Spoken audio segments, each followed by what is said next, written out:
these tears fool you. There's all dog around this mug. I'm good.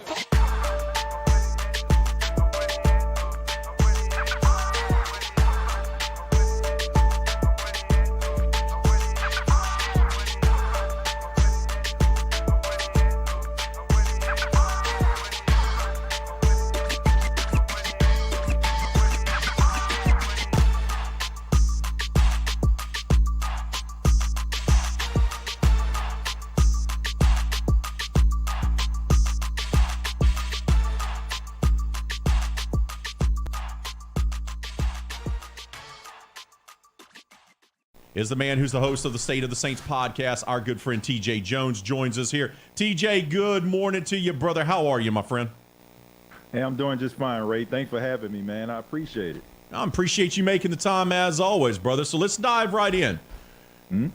Will Mickey Loomis and the New Orleans Saints stay pat at 29, or are they going to move up tomorrow night?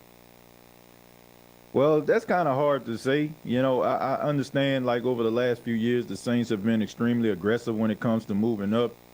But I feel like if you're not in love with a guy fully, or you don't feel like you can actually, you know, maybe draft a guy, I don't see the point of moving up. But there are some stories that are out there that saying that they're very, very high on defensive tackle out of the University of Pittsburgh, Elijah Cansey, who has been on a lot of people's draft boards, who has been climbing the ranks, and he could fall into the teens. And I can see, like, other teams that are out there that have, like, multiple first-round picks, maybe a team like the Seattle Seahawks at number 20, the New England Patriots, who, just like the New Orleans Saints, are historically known for moving around in the draft. They're at number 14. And also the Detroit Lions, who have a top 5 pick there at number 18. So if they feel like they can actually get a guy like Elijah Cansey around the late teens, I can see them moving up. But if you don't feel like, you don't feel like you got the right guy and you're not fully in love with him, then stay at number 29. There's a lot of really good players that you can draft at that position. You know, we've spent so much time focusing on pass rusher and that being probably the top need for this New Orleans Saints team. But I would argue that just as equally as important for this team is finding an interior offensive lineman. I would not be mad at this team if they took guard at 29 or guard at 40, because you eventually want to get off the Andres Peak contract. You have not picked up the option yet on Ruiz, and we noticed that the depth at offensive line has been an issue for 2 years. You could get you a really good interior offensive lineman and get a really good guard there as well. Do you think that's a top priority for the Saints? Well, I think it's one of them. And, you know, the funny thing about this, Ray, is it's not like how it was in years past, right? We kind of knew what the Saints actually needed. A few years ago, we knew the Saints needed a cornerback. Instead, they went go get Cesar Ruiz, right? They needed somebody to be the successor to Drew Brees. We thought everybody thought they were going to maybe get Jordan Love, or back in 2018, maybe they thought moving up, they were going to get Lamar Jackson. But this is one of those drafts that you really don't know what the Saints are going to do. And I can understand how you feel about the interior. One guy that I'm looking at and been high on a lot of people draft boards is guard Osiris Torrance out of the University of Florida. He would be a really good fit for the New Orleans Saints. But it's not only just the offensive lineman. I mean, I can see the New Orleans Saints drafting a tight end at number 29, like a guy like Darnell Washington. We all know that Derek Carr loves himself some good tight ends, right? Darren Waller, him and Darren Waller had really good chemistry. And you look at a guy like Darnell Washington, he kind of fits that mold, 6'7", 265 pounds, and an extremely athletic guy. So there's so many different things they can do in the first round. And to be quite honest with you, I'm not sure what they're going to do, because, I mean, it's not one of those situations where, you just really truly need a certain position badly. They can do anything with that number 29 pick. Yeah, and they find themselves in a position of power in that way, because they can trade up if they want to, or they can trade back. Right. And they can take best player available, which they love to do. And we know Jeff Ireland and Mickey Loomis, they put together their draft board, and there's usually 5 to 6 guys that they are truly targeting in the first 2 rounds. And that's what they're about, right? And when I think about the kid out of Pittsburgh, when I did my first mock drafts, I had the Saints taking him, but he doesn't fit their prototype of defensive end either, right? They have a certain body type, wingspan, weight, height that they like to do. So that being said, who do you think's a good candidate for them if they do decide to go defensive end? They like the Cam Jordan body type. Who do you think is out there? Well, I mean, there's several other guys that are really good at pass rusher. Will McDonald is one guy out of Iowa State. He's more of a hybrid type guy. I can also see them maybe drafting a guy like Von Ness out of the University of Iowa. There's so many guys out there, that fit that mold. But to discuss a little bit about what you just said about, them having a certain, prototypical defensive tackle. If you look at what they're trying to do, the signing of Nathan Shepard, the signing of Saunders from the Kansas City Chiefs, both of those guys are considered a little bit undersized, especially Saunders, but he's extremely athletic. When you look at a guy like Elijah Cansey, yes, he's 6'1", 281 pounds, but he's extremely active. According to the combine, I mean, he was the most athletic defensive tackle that they had out there. And people are comparing him to Aaron Donald, which I don't see. I see more of John Randall, the legendary defensive tackle from the Minnesota Vikings, when I look at him. But I just think that, Ray, it's time for the Saints to maybe move on from that prototypical interior. Because, I mean, that's been the issue when it comes to them playing a certain type of quarterback or, having a certain type of running back with a certain skill set. It has been really tough for those interior linemen to be able to chase around some of those quarterbacks, and those quarterbacks were able to go right up the middle on them.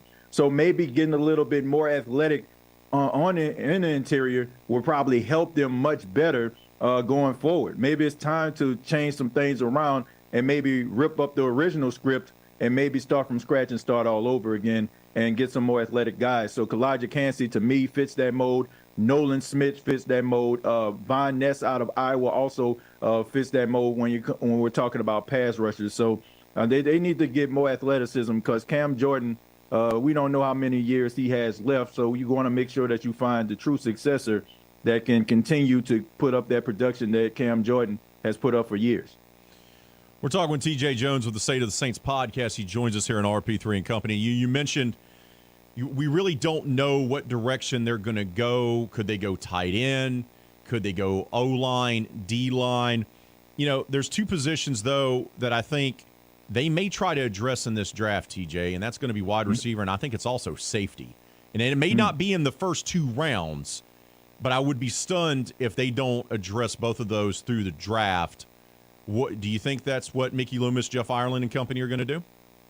Well, I definitely feel like they're going to get themselves a wide receiver. The signing of Brian Edwards probably, makes this decision not as imperative. Or, I feel like they're probably going to be looking for a wide receiver in the fourth or the fifth round. Look, I understand that they signed Michael Thomas back to a one-year deal. I understand that Michael Thomas, we all know what he is when he's on the field. But I just think that the last couple of years has shown you that you have to find somebody that can have that same similar skill set and maybe, build that person up just in case Michael Thomas decides to test the free agency market or it just doesn't pan out.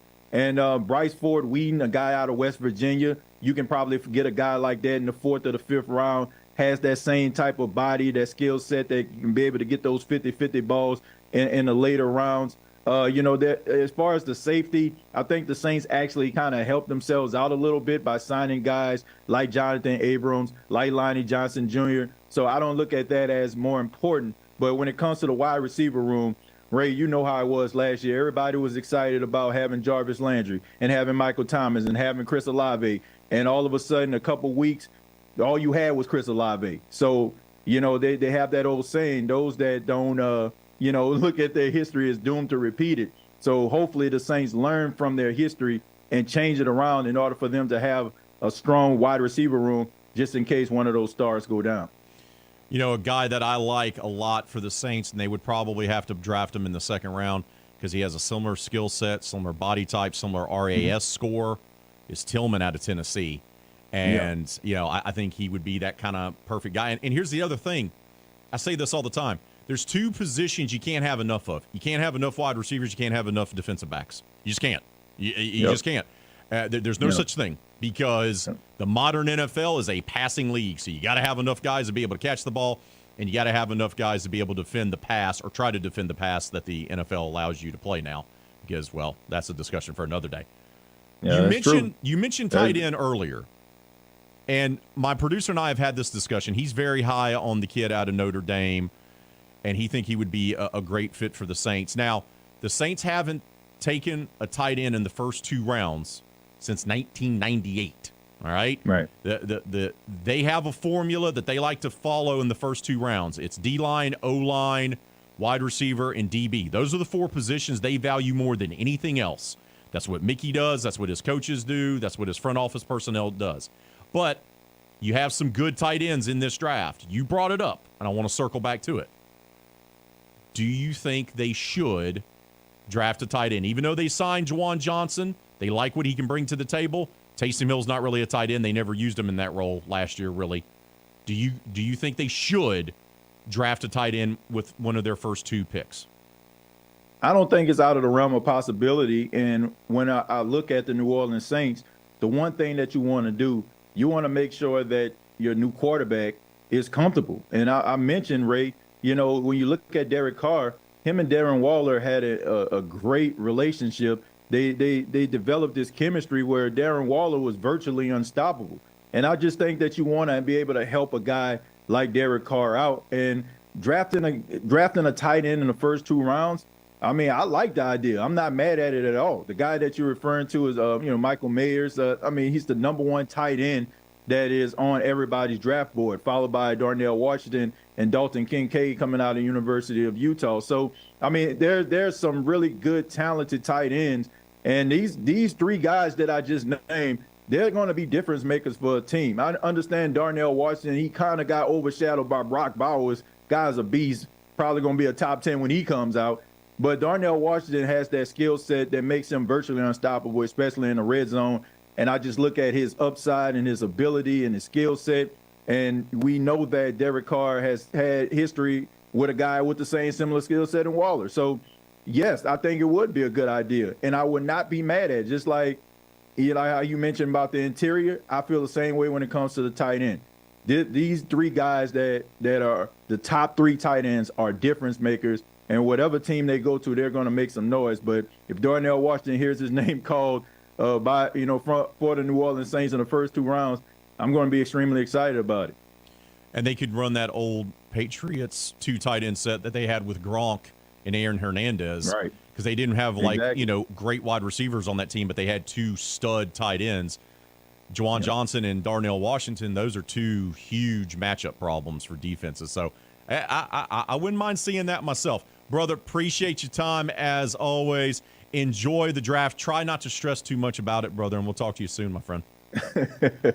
I'll try not to. Ray, it's always a pleasure to speak with you, man. Thank you for